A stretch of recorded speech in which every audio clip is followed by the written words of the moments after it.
الرحمن الرحيم مشكات المصابيح كتاب العلم دریم فصل 252 نمبر حدیث وعن اکرمہ تابعین روایت ان ابن عباس قال چې ابن عباس رضی اللہ عنہ فرمائی دیئے حدث الناس كل جمعة مرة خلق تبیان کوا واعظ کوا درس ور کوا هر جمعه یوصل فإن ابیت که انکار کے اوڑیر شوق دیوی فمرتین دو کرتام فإن اکثر تکڑیر والے کے پا جمعہ کی فثلاث مرات دری کرتام وجداد ولا تمل الناس هذا القرآن او تمستڑی کوا داخلک بدے قرآن باندیم داخلك بشوق و طلب کی پریدا ولا ولفینک تأتی القوم دا اس بل ادب دا علم ورط بیانی ولا ولفینک و تاد زونمو مم تأتی القوم چی ترازی و قوم تا و خلق تا وهم فی حدیث من حدیثیم او دی پہ خبرکی وید دنیوی خبرنا فتقص علیہم تدیبانی بیان کے فتقطع علیہم حدیثهم اپا دی باندې خپل خبری بندے فتملهم تدیست لیکے و متنفرکے دنیاوی خبرو کے اختہ دے و تو یا لکینے وعظ دے تبلیغ دے درس قرآن و درس حدیث دے دا مکوا دعوت ورطور کا او دی پا دی طلب و شوق کے وگرزوا ولیکن انصت لیکن تچپ اوسا فیضا امرو کا کلش دی تعالی امر اکڑو طلب اکڑو فحدثهم تدیل بیان کوا وهم یشتهونه شدی ورت اشتها و شوق لریم چې دا علم او دا دعوت او دا آواز نافع او فیدمن وګرځي دریم ادب ورته د دعا بارکه کې وانظر السجع من الدعاء او ته وګوره چې د السجع من الدعاء سجع لرب دعا کې سجع معنا استعمال د کلمات موزونه فاجتنبه د نزان ساته په دعا کې د سجع کولنا چې رعایت د الفاظ کې او معانی او تصرف کې نوي فإني عاهدت رسول الله صلی الله علیه وسلم یقینا ما ژوند کړی د رسول الله صلی الله علیه وسلم او داغه د صحابه صلی الله يفعلون ذلك چې هغوی دا کار نه کولو عدم فعل د نبی علیه السلام او د صحابه دا دلیل دی د عدم جواز د پاره لا يفعلون ذلك ابن عباس رضی الله عنه استدلال کې دا ذکر کړو امام بخاری دا روایت راوړی دی شپږ زره درې سوه دېرش شمېره باندې د واصله ابن الاسقع رضی الله عنه نه روایت دی دا وایي چې رسول الله صلی الله علیه وسلم فرمایلی دي من طلب العلم چا علم طلب کړو فادرکه نو وی موندو حاصل کړو کان له کفلین من الاجر د دپاره به وي دوه انډي او دوه بارونه د اجر فإن لم يدركه کوئی نمندلو کان له کفل من الاجر د پاره به یو انډه یو بار د اجر امام دارمی دا روایت راوړی دی 315 شمېره باندې سند ضعیف جدا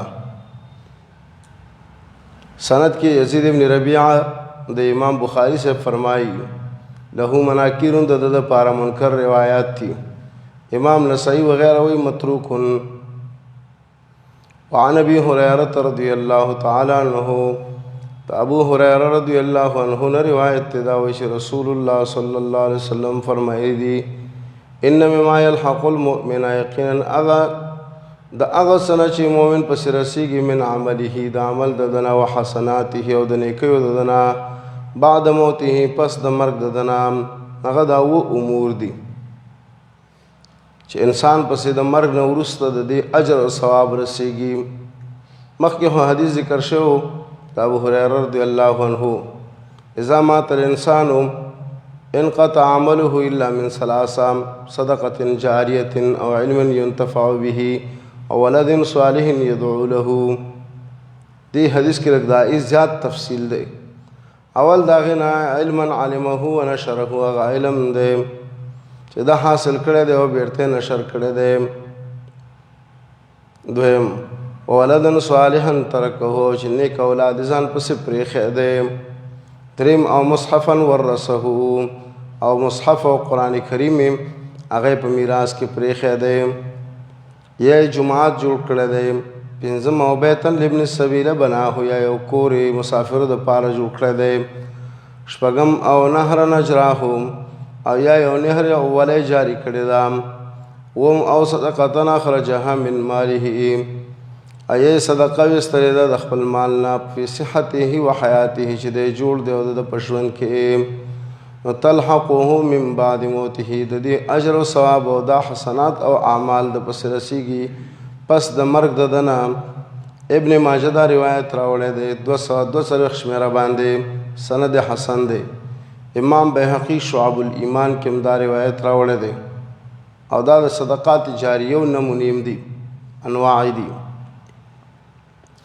وعن عائشة رضی اللہ تعالی عنہ دا عائشہ رضی اللہ عنہ روایت تے داوی چې ما اوریدلی د رسول الله صلی الله علیه وسلم نام چې فرمایلی ان الله عز وجل یقینا الله چې غالب ذات ته او ډېر لوی ذات ته اوحی الیا ان الله عز وجل اوحی الیا یقینا الله چې غالب ذات ته او لوی ذات ته وحی کړی د ما ته د دې خبرې انه من سلک مسلکا څوک چې روان شو په ولار باندې فی طلب العلم په طلب کولو د علم کې سهلت له طریق الجنه نزا سانهم دلال لار د جنت دویم ومن سلبت کریمته او هغه څوک چې داغه نه دواړه عزتمند سترګې واخلم کریمتین تسنیه د کریمتون دا سترګې ته کریمتون وایي ځکه چې ډېره عزتمند ده ډېره فایدهمند ده او هغه څوک چې زه د هغه نه دواړه عزتمند سترګې واخلم نو اثبته علیهم الجنه نو زه په عوض کې ورکوم په دې دواړو باندې ورته جنت وفضل فی علم او ډېروالی او غوروالی په علم کې خیرون دا غوره دی من فضل فی عباده د ډېروالي نه او د غوروالي نه په عبادت کې مقام د علم او د عالم اوچت دی د عبادت او د عابد نه څلورمه جمله دا ده ملاک الدین الورع او د ټول دین ملاک او کنټرولونکی الورع هغه پرهیزګاري ده او ځان ساتنه ده د شبهاتو او د مکروهاتو نام ملاک څه ته ویلی کېږي اوس وخت کې لنډ تعبیر ترې نه کو په ریموټ کنټرول سره نو د ټول دین ریموټ کنټرول هغه ورع ده او تقوا ده بیا د ورع مقام هم د تقوا او د زهد نه اوچت دی زهد او تقوا مجموعه چې دی هغه ورع ده او د ورع بنا ده په دع ما یریبک الی ما لا یریبک باندې امام بهقی شعب الایمان کې دا روایت راوړی دی په 5950 شمیرې سره سند صحیح دی د ابن عباس رضی الله عنهما روایت دا وایي تدارس العلم مدارسه او مذاکره او تکرار او درس کول د علم ساعتا من الليل او ساعت د شپې خیر من احیائها دا غوره دی د ژوندي کولو د شپې نه په عبادت سره یو ساعت د علم چې مدارسه او کې مذاکره او تکرار درس او مطالعه دا غوره د دینه چې تر ټوله شپه نفلي عبادت کې امام دارمی دا روایت راوړی دی سند ضعیف دی ځکه په دې کې مجهول لاویان شته دی دارمی 204 باندې هم دا راوړی دی او 614 باندې مې ذکر کړی دی وعن عبد الله بن عمرو رضی الله تعالی عنهما ان رسول الله صلی الله علیه وسلم مرت يردل بمجلسین په دوه مجلسونو باندې فی مسجده چې د جمعات کې و یو مسجد یو حلقه د علم او بل حلقه د عبادت وا نو ویل کلاهما علی خیر دواړه په خیر باندې دي خو احدهما افضل من صاحبه دا یو مجلس غوره دی د دې بل نام اما هؤلاء ارشد دا یو جماعت فیدعون الله دعاګانې غواړي د الله نه ويرغبون الیه والله تتصرف عجزی کوي کله الله خوښ شي ولا وربي کوي و ان شاء کله الله خوښ شي مناهم نتنه منبي کوي الله خو وجوب نشتا واما هؤلاء ارشد دا بل جماعت او حلقه فيتعلمون الفقه والعلم دی خو ذکی خپل شه دی احکام شرعیه فقه او علم ويعلمون الجاهل او تعلیم او په اور کې جاهل او ناپوه لرام فهم افضل دی غوره دي وانما بعثت معلما یقینا زخر علی گله شو ما معلما تعلیم ورکوونکې خو معلم یم زما مقام و منصبم تعلیم دی او ثم جلس فيهم بیا دوی سره کېناستو امام دارمی دا روایت راوړی دی په 309 شمېرې سره سند ضعیف دی د ابو الدرداء رضی الله تعالی عنہ نے روایت ہے قال سئل رسول الله صلی الله علیه وسلم رسول الله صلی الله علیه وسلم نے پوښتنه وشوله ما حد العلم الذي صدا اندازه د هغه علم اذا بلغه الرجل کله چې ورته ورسیږي انسان کان فقیها دا فقیه ګڼل کیږي د فقیه څومره اندازه ده رسول الله صلی الله علیه وسلم ویل من حفظ علی امتی چاچیات زما په امت کې 40 حدیثا سلوی حدیثا فی امر دینها په بارد امور د دین د دې کې نبعثه الله فقیها الله تعالی بفقیه راو پورته کی عذاب ورځ د قیامت کې دلرا سفارش کوونکې او ما شهیدن او گواہی کوونکې او ما حاصل حفظ د 40 دې سره انسان فقیه ګرځي نبی علیہ السلام ورته شاهد او شفیع ګرځي په ورځ د قیامت کې حفظ ال40 دا معنا څوک چې د دین په امور کې 40 احادیث حفظ کی او په یاد کی د هم فقیه شو او نبی علیہ السلام په ورځ د قیامت کې شفیع او شاهد شو په دې ځکه دوه خبرې پیژندل پکار دي یو خو د دې حدیث متن مشهور دی او اسناد صحیح نه لري لکه ورسته به صاحب د مشکات هم وایي چې امام احمد سے فرمایلی دي هذا متن مشهور فيما بين الناس وليس له اسناد صحيح خودمره خبره ده چې د دې حدیث لپاره نور احادیث او روایات او نصوص دی خواته دلالت او ارشاد ورکي چې فی نفسه دا مضمون صحیح دی امام نووي رحمه الله د 40 په اول کې ویلي دي وی واځي دې حدیث باندې زموږ اعتماد نه دی نور احادیث او نصوص موجود دي چې بلغوا عني ولو آیا او نضر الله عمران سمع مقالتي فحفظها ووعاها او اداها كما سمعها فرب مبلغ او عله من سامع او كما قال دوی مدادم چې د دې وجنه اهل علم راوله کې د اواغید ال40 په نوم باندې کتابونه ولیکل لکه ال40 د اصبهانی ال40 د اصفهانی ال40 د امام سیوطی چې 40 احادیث د جهاد باره کې راجمع کړي دي مشهور ال40 د امام نووي دی چې هغه په خپل په مقدمه کې فرمایي چې ما په دې کې هغه 40 احادیث راجمع کړي دي چې هغه د دین اصول او قواعد او اساسات او جوامع الکلم دي د دې وجنه د حفظ د ال40 دا ضرور دی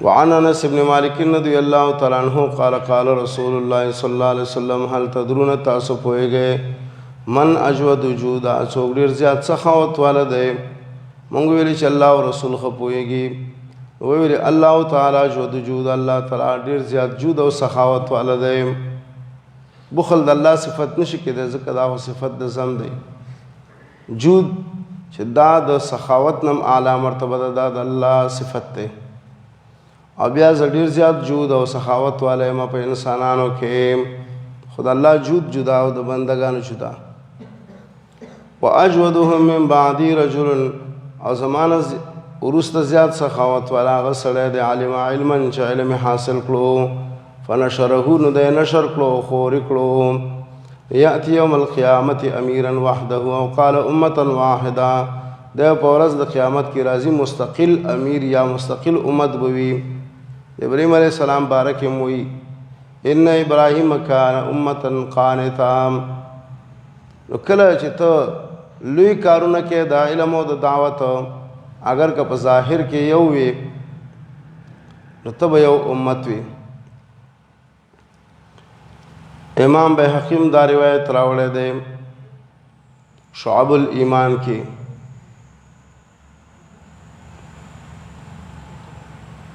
د ذکر کړی دی په 1900 شمیرې سره سند ضعیف دی.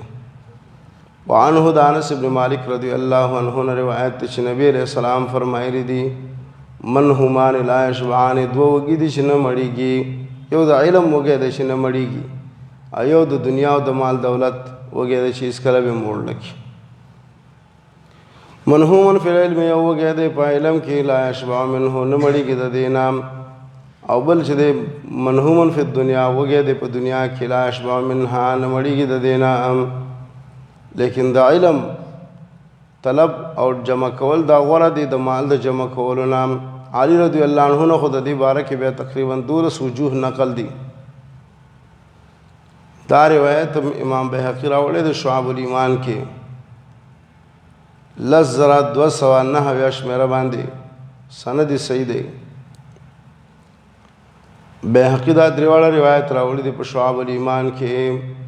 امام احمد فرمایلی دی په حدیث د ابو دردا کې چې دا 40 والا حدیث دی چې دا متن مشهور فی ما بین الناس دی وليس له اسناد صحیح، سند ولا صحیح نشته دی.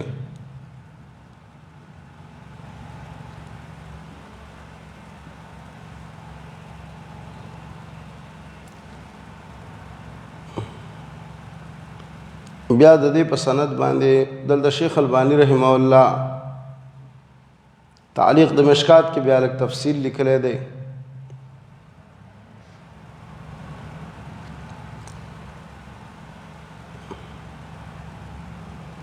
او مقصد دا دی چې سند ضعیف دی.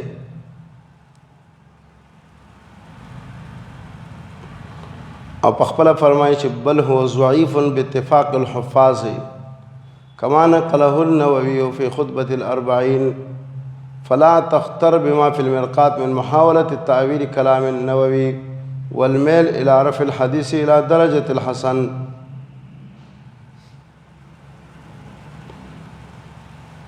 حدیث د انس رضی الله عنه چې مخکې بیان شو سند کې سوید ابن عبدالعزیز دی، هغه متروک دی. او دا وروسته منهومانې دا حدیث چې دی د دې په سند کې چې دی لا بأس به فی الشواهد حاصل بداوی.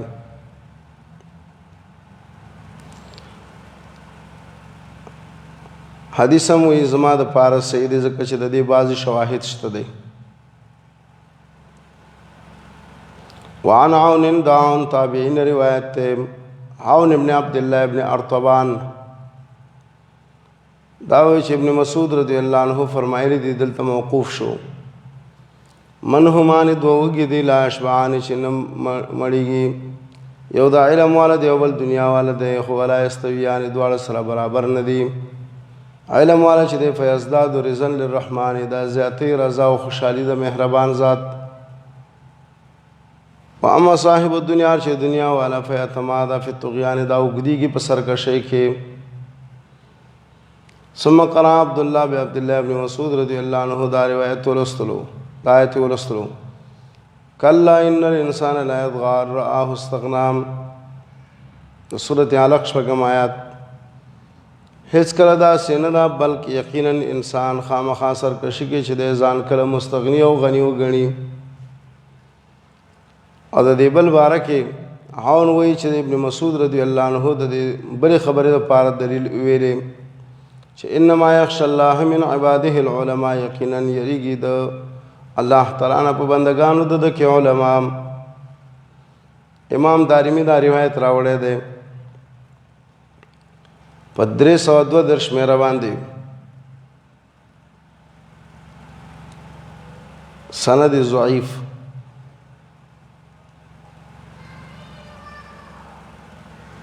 لیکن شیخ البانی رحمہ اللہ فرمائی ترعون پورې سند صحیح دی خو لیکن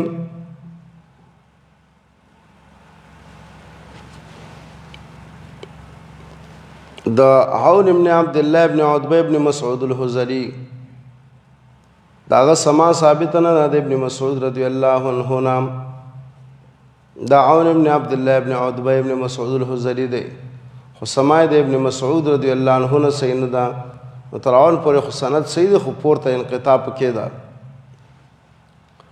وعن ابن عباس رضی الله تعالی عنهما قال قال رسول الله صلی الله علیه وسلم ان اناس من امتی یقینا کسان زما د امت ناس يتفقهون فی الدین دی بفقاهت او پوهه حاصله په دین کې ويقرؤون القرآن او قرآن بهاز الولی یقولون دی وی چې نأتی الامراء من رازو امیرانو ته وزیرانو والیانو ته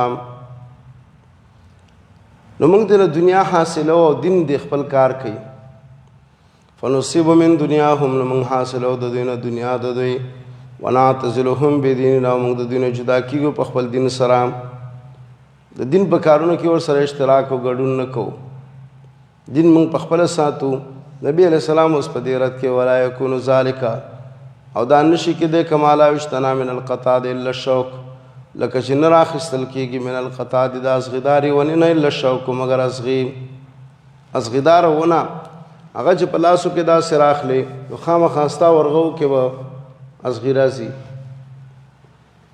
کذالک هم دارنګ لا یشتنا نه حاصلېږي من قربهم د دوی د نزدېکت نام الا محمد بن صباح راوي وایي چې الخطایا د دوی په نزدېکت کې چې د ګناهونو او ظلمونه به حاصلېږي ځکه دوی چې کوم ظلمونه کوي او دروغ وایي او ناروا کوي نو که انکار یې کوي دا خو بیا لوی جهاد د خدا کولی نه شي نو خامخا دوی سره په دې کې موافقت او ملګرتیا کوي نو تم په ظلم او دروغو ګناهونو کې شریک یې ظالمانو والیانو او وزیرانو او عمراو سره همدقسې انسان کیږي علم او تقوا د انسان بربادیږي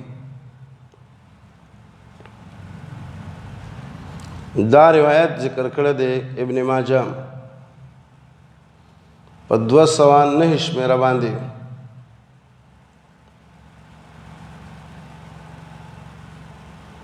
ابن ماجه دا روایت ذکر کړه 255 شمیره باندې سند ضعیف دی یا خو بده کې عنانه د ولید بن مسلم دا دویم عبید الله ابن ابي برده لم يوثقه احد چا توثیق نه دی کړی تر ابن حبان پورې مې چا توثیق نه دی کړی کومنځري وایي چې رجال ثقات ته نو په دې اعتماد مکوا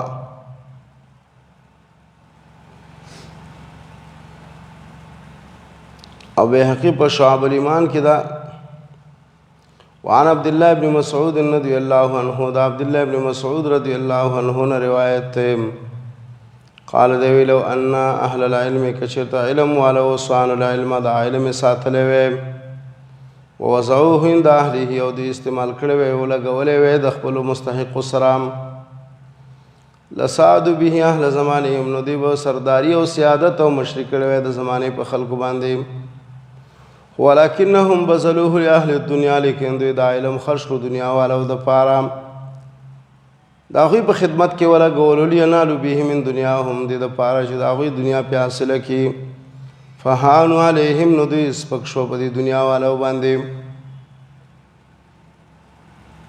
دا خو موقوف جمله شوا سمعت نبیکم صلی الله علیه وسلم یقول ما استاسو د نبی صلی الله علیه وسلم لا اوریدلی فرمایلی دا اوس مرفوع شو حدیث ومن جعل الهموم هما واحدا چاچ وګرځول دا ټول سوچونه فکرونه او غمونه یو سوچ او فکر او غم هم اخرته چاغه سوچ د اخرت د کفاه الله الله ولا پورا د هم دنیا هو د سوچ او د غم د دنیا نه چې تاسو را دا یو غم پیدا شو د اخرت الله دې د دنیا او د اخرت د ټولو غمونو کفایت او پورواله کوي خو چې د دنیا په امور کې اخته شو الله وایي چې په کوم ځای کې تباہ کېږي ګرځا ومن تشعبت به الهموم هغه څوک چې هغه باندې ډېر شول دا غمونه او فکرونه فی احوال الدنیا په بار د امور د دنیا کې لم یبال الله الله پروا نه کوي فی ای اودیتها هلاک چې د دنیا په کومه کنده کې تباه کېږي چې دا بنگلې به څنګه جوړوم موټرې مال دولت تجارتونه قدرت او منصب بس ګرځه ورپسې چې کوم ځای کې پکې غرق شي. ابن ماجه دا روایت راوړی دی 250 شمیرې سره. دا مرفوع روایت بیا حسن هم دی. امام بیهقی په شعب الایمان کې دا روایت راوړی دی ابن عمر رضی الله عنه نه چې دا قول دی چې من جعل الهموم الی اخره. نو بیهقی د ابن عمر رضی الله عنه نه دا ورستنی جملې د موقوفا نقل کړي دي خو د ابن مسعود رضی الله عنه نه مرفوعا نقل دي. د احمش نه روایت ده سلیمان اعمش سلیمان بن مهران دا تابعی و خانس رضی الله عنه ریدل او په مانځ باندې تابعی رؤیت ده خو تابعی روایت نه ده. د تفسیر د حدیث او د علم الفرائض او د قراءات امام و. خطیب بغدادی په تاریخ بغداد کې لیکلي دي وی په اویاو کالو کې د جماعت لمونځ د تکبیر اولا سره تنه نو فوت شوی. اویاو کالو کې تنه د جماعت لمونځ نو فوت شوی سره د تکبیر اولا نه. تاریخ بغداد خطیب بغدادی دا لیکلي دي. دی چې رسول الله صلی الله علیه وسلم فرمایلی دي آفت العلم النسیان د علم آفت چې دی نو مصیبت د علم چې دی نسیان او هیروالی دی. دا نسیان او هیروالی ولې راځي په علم کې؟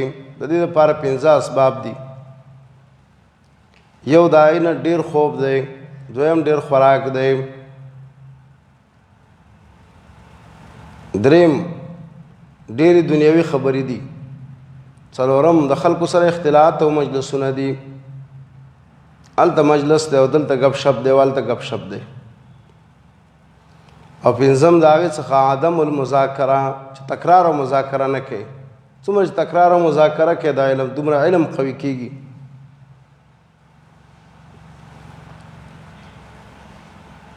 او مشهوره مقوله ده چې آفت العلم النسیان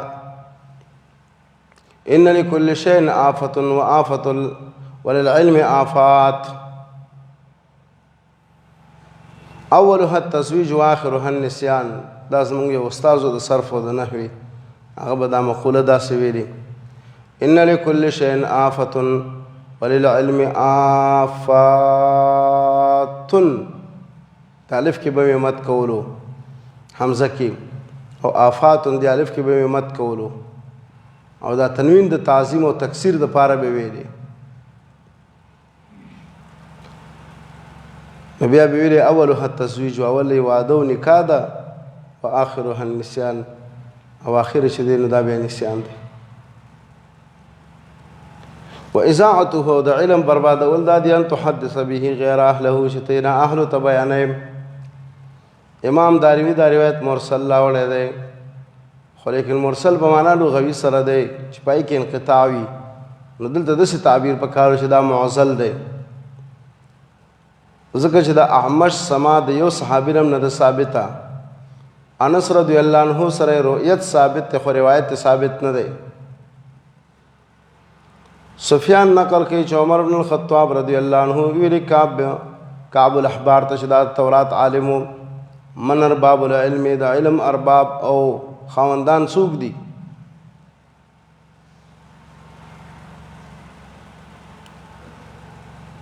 وی دا ارباب صاحب دی. نو د دې ارباب په معنا باندې زه نه پوهېږم خو ارباب په عربۍ کې جمع د رب دا او لوی مالک ته ویل کېږي. نو من ارباب العلم د دې علم سیدان او د علم مالکان او اختیارمند څوک دي؟ قال ویل چې الذين يعملون بما يعلمون دا هغه خلک دي چې عمل کوي په خپل علمونو باندې. دا ارباب العلم دي، اربابان صاحبان د علم دي. خو دا علم څه شی راوستلی؟ دا علم څه شی راوستلی دی د زړونو د علماو نه چې په دې کې هېڅ اثر د خشیت الهي نشته دی. قال ویل چې الطمع تمې د دنیا او تمې د عمراو دا علم د دې د زړونو راوستلی دی. تمه تمهګیري خو ډېر بد شی دی. د ذلت یو ډېر لوی زنځیر او پړی دی چې انسان یې په غاړه کې واچي او د نورو په لاس کې ورکړي، تمه داسې بدترین شی دی. امام دارمی دا روایت راوړی په خپل سنن کې، خو د دې سند هم معضل دی ځکه د سفیان ثوری او د عمر رضی الله عنه ترمنځ ډېرې واسطې دي، مفاوض. او عمر رضی الله عنه عبدالله ابن سلام ته هم داسې مضمون ذکر کړی و، هغه هم ورته داسې ویلي و.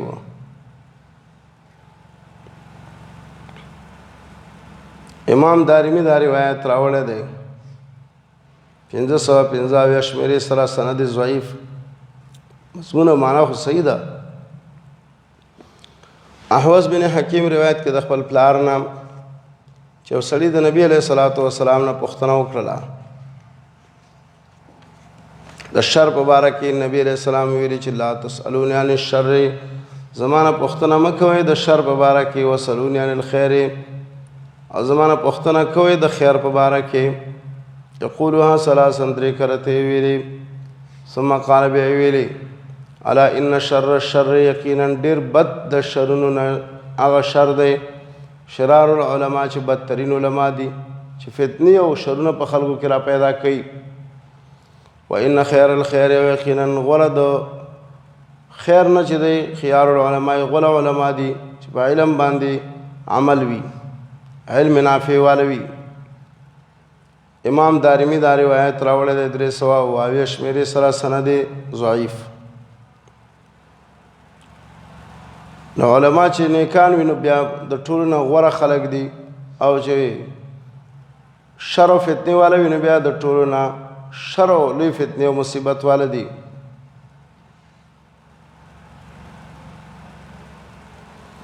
د ابو درداء رضی الله عنه نه روایت دا وایي چې ان من اشر الناس عند الله، یقینا ډېر د بدترین د خلکو نه د الله په نسبت باندې منزلتن په اعتبار د مرتبه سره په ورځ د قیامت کې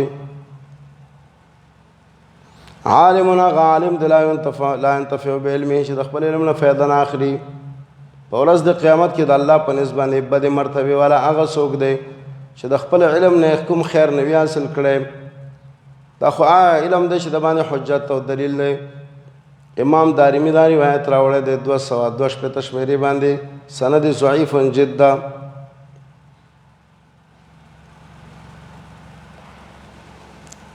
ابن القاسم بن قیس چې دا مجهول دی.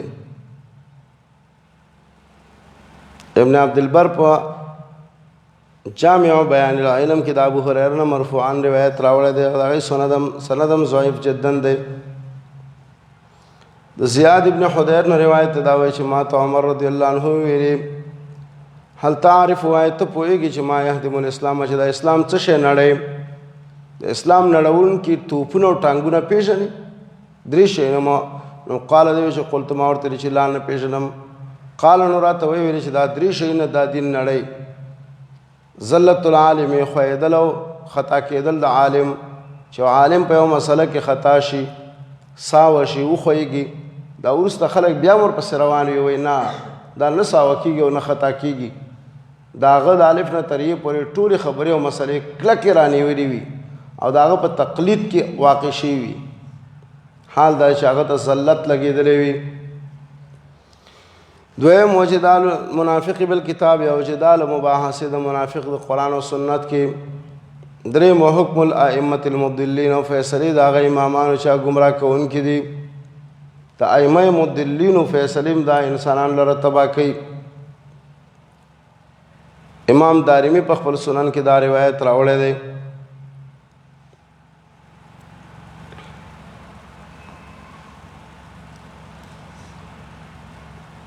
په 214 شمیرې سره سند صحیح دی. د حسن روایت ته حسن بصری، دا مقطوع روایات دي، تابعی اقوال دي.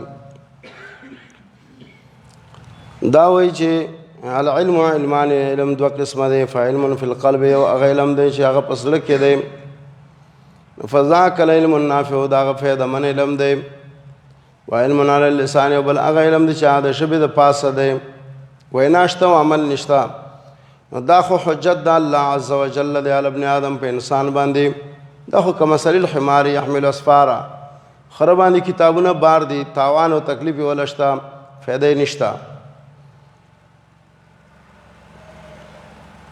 دا روایت ذکر کړی دی دارمی په 304 شمیرې سره، سند یې صحیح دی خو مرسل د حسن بصري دی. خطیب بغدادي په خپل تاریخ کې دا په متصل سند سره راوړی د جابر رضی الله عنه مرفوعا، خو سند کې یحیی ابن یمان دی، هغه ضعیف دی. اول پکې مجهول العدالت راوی دی. شیخ البانی رحمه الله په تعلیق د مشکات کې دا تفصیل لیکلی دی. د ابو هریره رضی الله عنه نه روایت دا وایي چې حافظت من رسول الله صلی الله علیه وسلم، ما زده کړي دي او حفظ کړي دي د رسول الله صلی الله علیه وسلم نه وعاءین، دوه بوجونه د علم، دوه قسم علوم مې د نبی علیه السلام نه حاصل کړي دي او دوه قسمه حدیث. فاما احدهما ارشد دا یو قسمه فبسستو فیکما مې په تاسو کې نشر کړي دي. واما الاخر مجموعه روایت د ابو هریره رضی الله عنه نه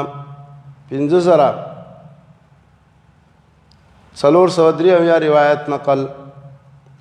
واما الاخر ارشد دا دویم قسم علوم فلو بسستو کشرت زیدا بیان او ما نشر کومه په تاسو کې نو قطع حاصل بلومون دا مری میں غوسیږي، یعنی مجرد طعام چې دا طعام پکې تیریږي، چاغه تعلق لري د سیاسي علوم، سیاسي مسایلو سره، نظامی مسایلو سره. او بن امیہ په دغه وخت کې حاکم و، کله چې ابو هریره رضی الله عنه موجود و، دا خو تقریبا 50 هجری پورې و.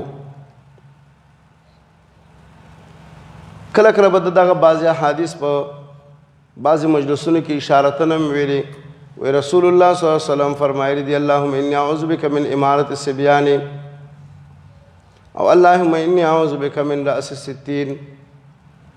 نبی علیہ السلام ویلی دی چې د ماشومانو د امارت نه او د ماشومانو د مشرۍ نه پناه راکړي او د 15 هجري نه پناه راکړي، د هغې نه وروسته بیا فتنې زیاتېږي. امام بخاری دا روایت راوړی دی 100 شمیرې سره.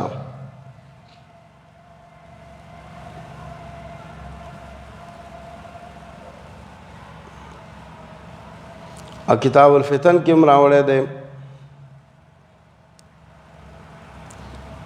نو اشاره وه چې د دې تعلق د امور سیاسیه او نظامیه سره و، سیاست سره او د حرب د امور سره د دې روایتو تعلقونه نه بیانول. وی موږ هم بیا پکې سر خورو، ژوند پورې او ځان پورې خو تنګ نه یو چې دا مسایل او دا حدیث بیانو او دې ته حاجت او ضرورت هم نه ګڼلو. د دې دا مقصد نه دی چې تصوف والا د دین استدلال کوي چې نه دا هغه علوم دي چې تصوف سره تعلق لري، بیا وایي زه پکې وژل کېږم. د تصوف امور سره انسان نه وژلی کېږي، د هغې خو ډېر خلک بیا تار کلی کوي. بعض علوم سره نشي بیانولی. د عبدالله ابن مسعود رضی الله عنه نه روایت دی، دا وایي یا ایها الناس، ہے خلکو، من علم شیئا څوک چې پوهېږي په څه مسایلو او روایاتو باندې فلیقل به، نو هغه دې ووایي او بیان دې کړي. ومن لم یعلم، او څوک چې نه پوهېږي فلیقل ودې وایي الله اعلم، الله خو پوهېږي. د هرې خبرې جواب دې نه کوي چې د دې خبرې جواب دا دی. دلیل څه شی دی؟ نو چې کله ورسره دلیل نه وي او پوهېږي چې خلک رانه دلیل غواړي، نو بیا وایي یاره وایي زما نظر او فکر دا دی او زما خیال کې راځي، زما رایه دا ده. نو ستا فکر او رایه او خیال او تجربې دا په دین کې نه چلیږي او نه دا حجت دی. بس ووایه چې الله ښه پوهېږي والله اعلم. خو دوی دا شی نه وایي، ځان هېڅکله کم نه راولي، ځکه وایي موږ خو پاخه منونه یو، څنګه وایي چې موږ په دې مسله نه پوهېږو. او دې د چا په ذهن کې دا ایښې ده چې ملان باشد کې چپ نه باشد. ملا وایي دې ته چا به چپ کېږي نه، اب خامخا اتومات چلیږي. حال دا دی چې لوی علم دا دی چې انسان سره د قرآن او سنت دلیل نه وي چې دی ووایي چې والله اعلم، الله ښه پوهېږي. فإن من العلم یقینا د علم نه لویه خبره دا ده ان تقول چې ته ووایې ما لا تعلم په هغه څه باندې چې ته نه پوهېږې الله اعلم الله ښه پوهېږي.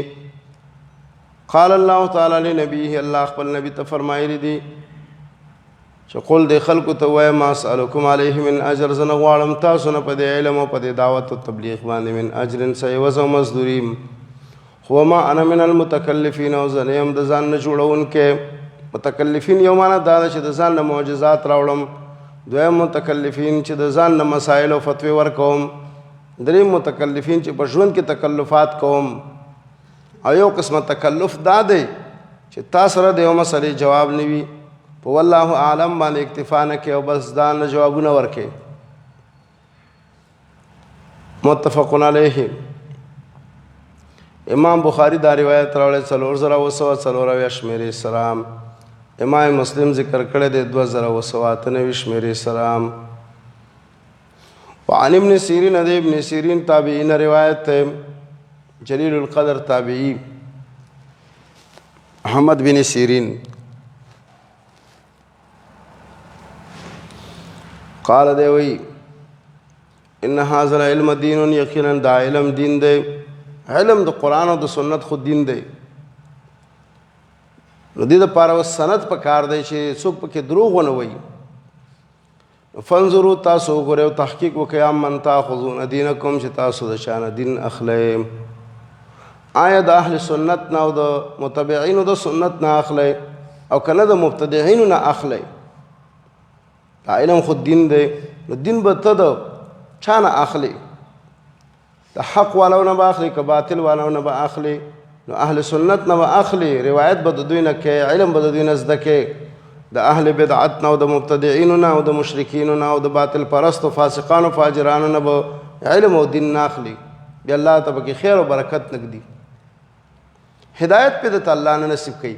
منترې خو به زده کې، منتر زده کول دا څه علم نه دی، نه دا دین دی چې ته په یو مسله کې ډېر اقوال پیش کړي، ډېر صورتونه پکې بیان کړي، ډېر تفصیلات پکې وکړي، ډېر تشریحات پکې وکړي.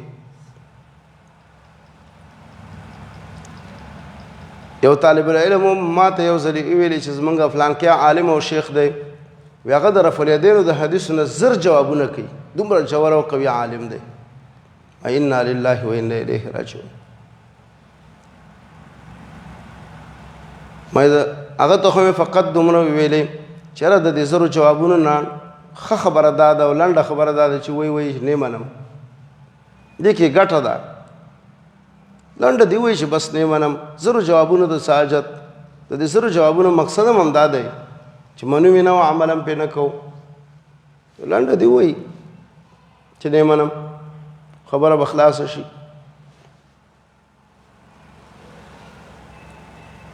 چاته چې الله رب العالمین په قهر او په غضب شي هغه باندې بیا داسې کارونه کوي. د نبی علیه السلام د حدیثونو داسې طریقه باندې جوابونه، مدافعی او ټیلې ورکول، سکان ورکول د نبی علیه السلام حدیثو ته په کوتکو باندې وال.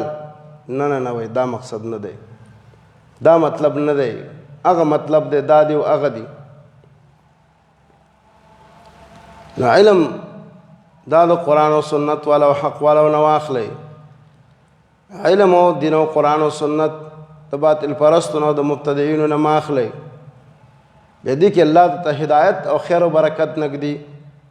د علم خیر او برکت دا دی چې تا ته په الله هدایت وکړي، تا ته په الله رب العالمین قیامت کې نجات درکړي. دا نه چې په ورځ د قیامت کې په تا باندې حجت وي. د یو حدیث نه ته زر جوابونه کې.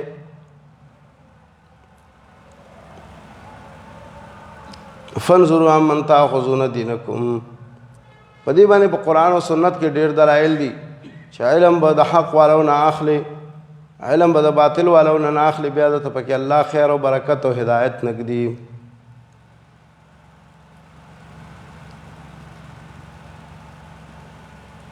فلا تقعدوا معهم انکم اذا مثلهم ولا تطع من اغفلنا قلبه عن ذکرنا او فاما الذين في قلوبهم زيغ. په دې کې حدیث ذکر شوی فاحذروهم، داسې نور حدیث ته دی. امام مسلم دا حدیث ذکر دا د ابن سیرین روایت ذکر کړی دی په مقدمه کې.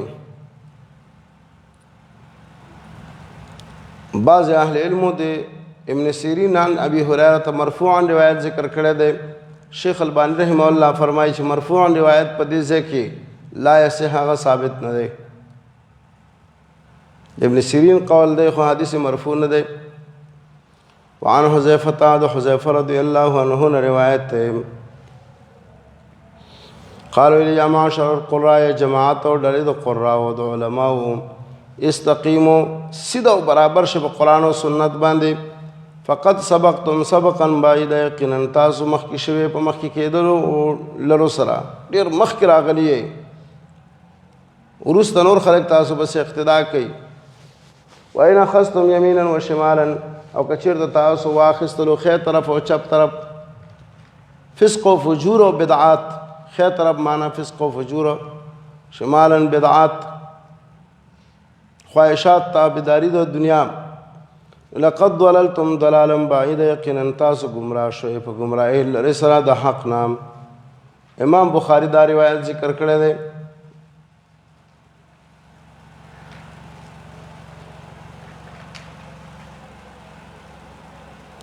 امام بخاری دا روایت ذکر کړی دی په 2202 شمیرې سلام. وعن ابي هريره رضي الله تعالى عنه دا ابو هريره رضي الله عنه روایت ہے قال رسول الله صلى الله عليه وسلم رسول الله صلى الله عليه وسلم فرمایلی دی تعوذ بالله من جب الحزن تاسو پناه غواړئ په الله سره د کند د غم او د خفګان نه. صحابه رضی الله رسول جب الحزن څه دی د غم کند څه دی. قال واد فی جهنم دا یو کند په جهنم کې تتعوذ منه جهنم كل يوم چې دا نور جهنم ته نه پناه غواړي ار اور سرور سوا کرتا. وی ویل د الله رسول څوک بوله ور داخليږي. قال الى القراء اغا قاریان المراؤون باعمالهم چې خپل اعمالو کې ریاکاری کوي نمایش کې ځان خودنه کوي دنیا والو ته ښکارا کوي. امام ترمذی دا روایت راوړی د 2303 شمیره باندې ابن ماجه په 255 شمیره باندې. لیکن د ابن ماجه روایت کې راځي و ان من ابغض القراء الى الله تعالی یقینا الله ته مبغوث ترین قاریان او عالمان هغه خلق دي یزورون الامراء چې د دلونو ملاقاتونو د امیرانو تورزی. محاربی راوی فرمایي یعنی الجورتا د ظالمانو امیرانو ملاقات لشي ورزی نو دا په ظلم کې دا خو ملګری دی او که د حق والا او د عدل والا او د دین والا عمراو خواته ورزی نو جایز ده. د سنت چې د عمراو خواته لاړې ته بی دینه شوي نه د کلمې د حق د پاره د امر بالمعروف نهی عن المنکر د پاره د مظلومانو د دفاع د پاره بیا خو ورته ورزا دا یو لوی جهاد او دعوت دی. سند ضعیف. علی رضی الله عنه فرمایي رسول الله صلی الله علیه وسلم فرمایلی دی او شکوا یاتی علی الناس زمان نږدې د شراب شي په خلکو باندې داسې او زمانہ لا يبقى من الاسلام الا اسمه پاتې بنشي د اسلام مگر نوم دا غیب د اسلام به فقط نوم خلک به تذکرہ کې لیکي چې نوم د دین د شی دی او اسلام نور اسلام پیژنې نه. نمونه به لیکلي وي چې اسلامی جمهوریه پلانکې هیواد تش نوم د اسلام وي او د اسلام نوم او عنوان به ډېر خلک خرڅوي پلانکې اسلامي ګوند پلانکې اسلامي تنظیم نور به د اسلام بیخ بنیاد وباسي. نو د اسلام په نوم باندې خلک دوکه کوي.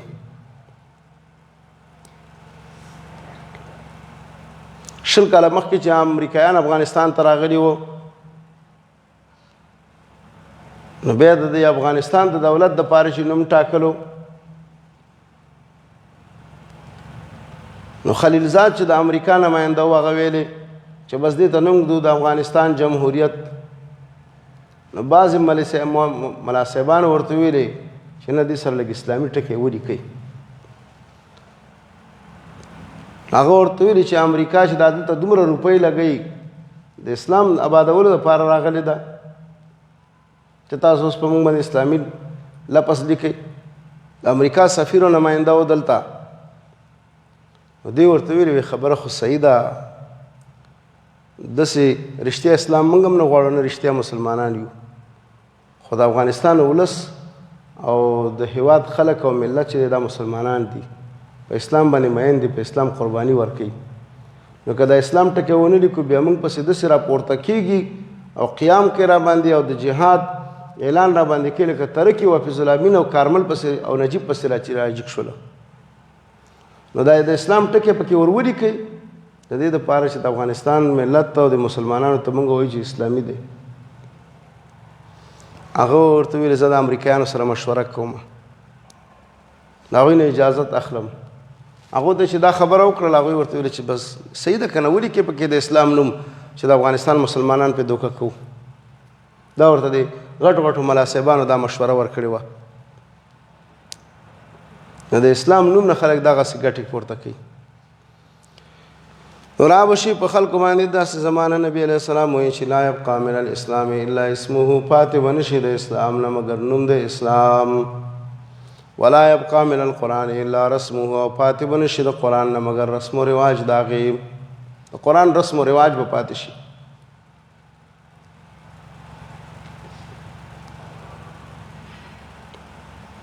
د قرآن کریم رسمونه او رواجونه ته اوس وګوره چې دا خلک یې کوي، یاره په عذر او ننواتې کې قرآن ویسئ.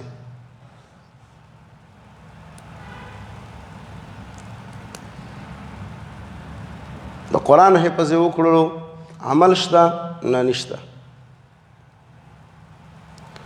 قاري صاحبان راولئ چې د قرآن شریف ختم وکړي، ثواب دپاره یې راولئ چې ختم وکړي، په اشر باندې به ولولي که نه.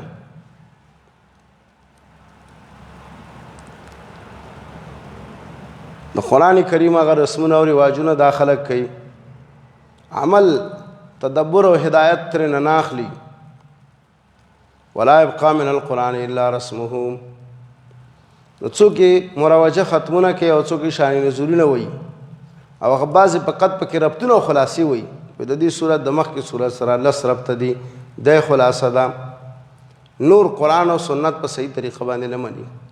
ټولو آیتونو کې بیا تاویلات کوي. آیتونه چې د زیادت د ایمان راشي په هغې کې هم تاویلات کوي. وایي نه دلته زیادت د ایمان نه دی مراد، ثم استوى علی العرش چې اووه آیتونو کې راشي. نه نه نه، وایي دا کنایه ده د ملک نه، او استوا به معنی استولا. بل یداه مبسوطتان کې او خلقت بیدیه کې تاویل کوي. علامہ فرطت فی جنب اللہ دی کی تاویل کوي. انما نطعمکم لوجه اللہ دی کی تاویل کوي. تبارک الذی بیدہ الملک دی کی تاویل کی بیدہ کی. والسماوات مطویات بیمینہ دی کی تاویل کوي.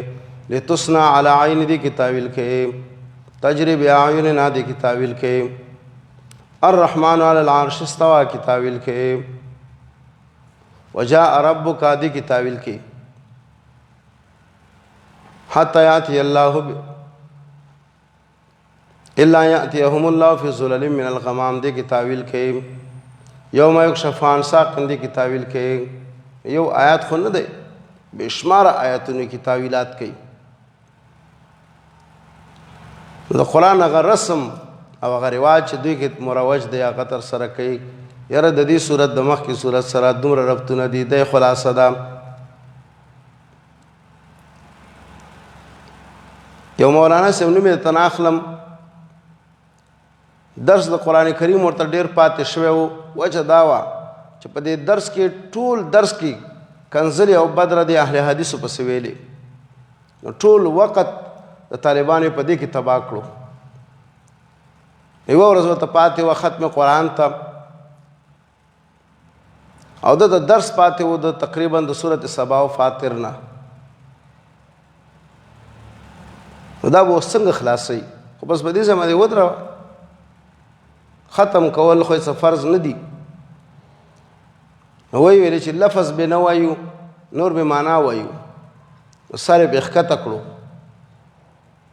او د صورت فاتر او سبا نه چې سر پې ښکته کړو تر هغه والناس پورې ځان راورسولو په 4 ساعتو کې یاره وایي چې ډېر خوند یې وکړو که لفظ نه ویلې فقط هغه د پښتو الفاظ او معنی ویلې چې هغه ده ته ډېر خوښ وه. حال دا دی چې د امام ابو حنیفه رحمه الله او د احناف علماو نه دا نقل شوي دي د قرآن کریم په تعریف کې چې القرآن اسم للنظم والمعنى جميعا. قرآن خو نوم دی د لفظ او د معنا جميعا دواړو، جميعا تاکید د پاره ویلې دی. د دې وجه علماء دا خبره منع کړې ده چې یو څوک د قرآن کریم الفاظ نه لیکي او فقط لاندې معانی لیکي. د قرآن معنا بغیر د لفظ نه دا شرعا ناروا ده. د قرآن کریم ترجمه او معنا ویل بغیر د لفظ نه دام شرعا ناروا ده. نو تا ثواب ډېر وګټلو که عذاب دې ډېر وګټلو، خو رسم یې پوره کړو چې ما ختم وکړو. ولا يبقى من القرآن الا رسمه، پاتې به نشي د قرآن نه مګر د هغې رسم و رواج. دا مصریان او دا قاریان او د هغوی مقلدین وګوره چې دا مشقونو کې سرونه آړې راړې او نخرې پیښې کې په دې مدونو کې او په دې اوازونو کې دوی پکې څومره رسمونه رواجونه کوي.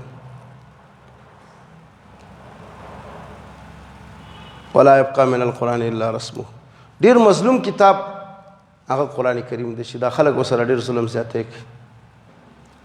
نو لا يبقى من الاسلام، پاتې به نشي د اسلام نه الا اسمه مګر نوم د هغې. ولا يبقى من القرآن الا رسمه، پاتې به نشي د قرآن نه مګر د هغې رسم او رواج.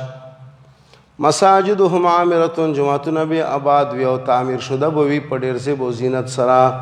وهي خراب من الهدى، او دا به خالي وي او خراب به وي د هدایت نه.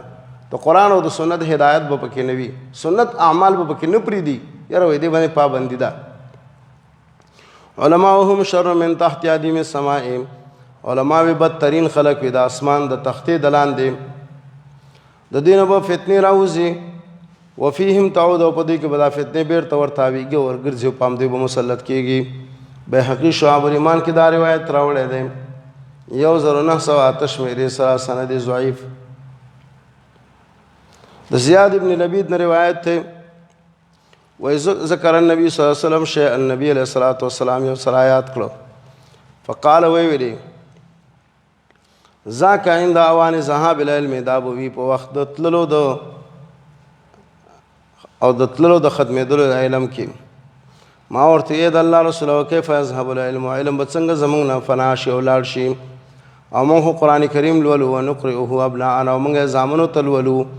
ويقرئه ابناؤنا ابناءهم، او زموږ زامن یې لولي بیا نور زامنو شاګردانو ته تر ورځې د قیامت پورې. علم او قرآن موږ کې ځکه نه ختمېږي چې موږ یې لولو، موږ یې زامنو ته لولو، هغوی به یې خپلو زامنو ته لولي، هغوی به بیا خپلو زامنو شاګردانو ته لولي. نو دا سلسله به د قرأت او د لوستلو الی یوم القیامه جاري وي. نبی علیہ السلام ورته ویلي و یهود او نصارا هم د تورات او د انجیل قرأت او لوستل کولو، خو عمل پې نه کولو. نو که یو قوم او امت آسماني کتاب لولي عمل پې نه کوي نو د دوی نه به دا لاړ شي، فیصلې پې نه کوي دا به د دوی نه لاړ شي. لوستل خو یوازې مقصود نه دی. فقال ویل ثقلتکم مکزیات، مور دی بوره شیا زیاده. ان كنت لاراک من افقه رجل بالمدینه، یقینا ما خو ګمان کولو پتا باندې چې ته ډیر زیات هوښیار سړی د مدینې والو نه. آیا نو دا یهود او نصارا چې لوستل تورات او انجیل او عمل نه کولو په یو شی باندې مما فیهما د هغې نه چې په دې دواړو کې و. نو نفس قرأت او لوستل دا کفایت نه کوي چې فیصلې او عمل پې نه وي. امام احمد دا روایت راوړی دی 19 شمیرې سره، ابن ماجه 443 شمیره باندې راوړی دی، سند صحیح دی. امام دارمی د ابو امامه نه دا روایت راوړی دی 240 شمیره باندې. د ابن مسعود رضی الله عنه نه روایت دی وی ما ته رسول الله صلی الله علیه وسلم فرمایلی دی تعلم العلم، علم زده کړه، علم زده کړئ. وعلموه الناس، او خلقو ته د دې تعلیم ورکړئ. تعلم الفرائض، تاسو میراث او د میراث احکام زده کړئ. دویم معنی فرائض احکام او شرایع. وعلموه الناس، او خلقو ته ورخئ. تعلم القرآن، قرآن زده کړئ. وعلموه الناس، او خلقو ته د دې تعلیم ورکړئ. فإن امرؤ مقبوض یقینا زه یو سړی یم چې وفات کېږم به والعلم سينقبض او علم به هم قبض کېږي او فنا کېږي به مخکې ویلي وو که نه چې بقبض العلماء علما به ترې الله واخلي او فتنې به زیاتې شي او راښکاره به شي حتی یختلف اثنان تر دې پورې چې د دوه کسانو به اختلاف وي فی فریضة په یو فریضه په یو حکم شرعي کې لا یجدان احدا هیڅوک به نه مومي یفصل بینهما چې د دوی ترمنځ فیصله وکړي. امام دارمي په خپل سنن کې دا روایت راوړی دی په 221 شمیره باندې سند ضعیف دی. دارقطنی هم دا روایت راوړی دی سند کې سلیمان بن جابر الحجری دی هغه مجهول دی. امام ترمذی هم د دې په شان مضمون راوړی دی او د ابو هريره رضی الله عنه نه مختصرا د ابو هريره رضی الله عنه نه روایت دی چې رسول الله صلی الله علیه وسلم فرمایلی دی مثل علم حال دا علم لا ينتفع به چې دا نه استفاده او فائدہ نه رسیږي دا پشان د هغه خزانه دی او د هغه مال دولت لا ينفق منه فی سبیل الله چې دا نه خرج نه کیږي د الله په لار کې. امام احمد دا روایت راوړی دی لزراتنوي شمیره باندې امام دارمی 555 شمیره باندې سند حسن دی. کتاب الطهاره دریم کتاب په مشکات المصابیح کې کتاب الطهارت ته اب ان شاء الله سبا سحر درس کې ولولو لس دقیقې وقفه د څاخ مانزه د پاره او بیا ان شاء الله مشکات المصابیح دویم جلد وایو.